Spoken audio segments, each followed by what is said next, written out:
Hello guys! Welcome back again to my YouTube channel. So for today's vlog, i-share ko muna sa inyo ngayon ang aking tutorial kung paano ngayon mag-set up ng SIM lock. Okay? So for today's video, without further ado, let's go! So punta lang kayo dyan sa settings.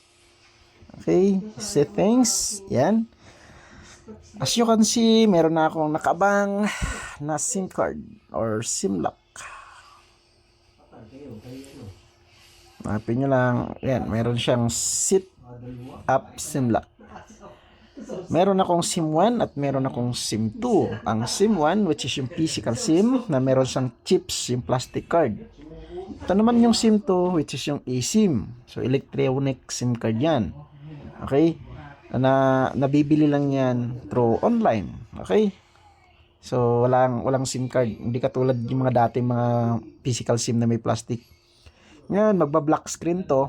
Okay, pag pinindot ko kasi for my privacy purposes. At the same time, pag nakikita nyo, hindi talaga makikita yung chin SIM pin dyan pag pinindot. Kaya sundan nyo na lang yung i-overlay ko dyan na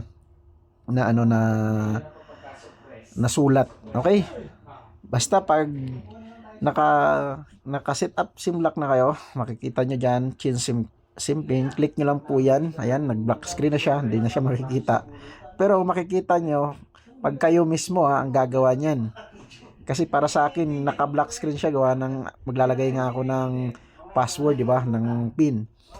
Ngayon, makikita nyo dyan, ang una nyong itatype yung old SIM pin nyo. Ngayon, kung bagong SIM card ang nabili nyo, guys, meron yan dyang POK SIM. Na yan, yun yung pipindutin nyo.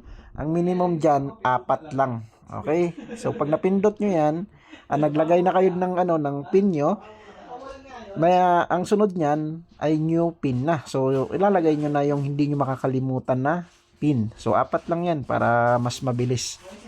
Okay, random numbers lang ilagay nyo dyan.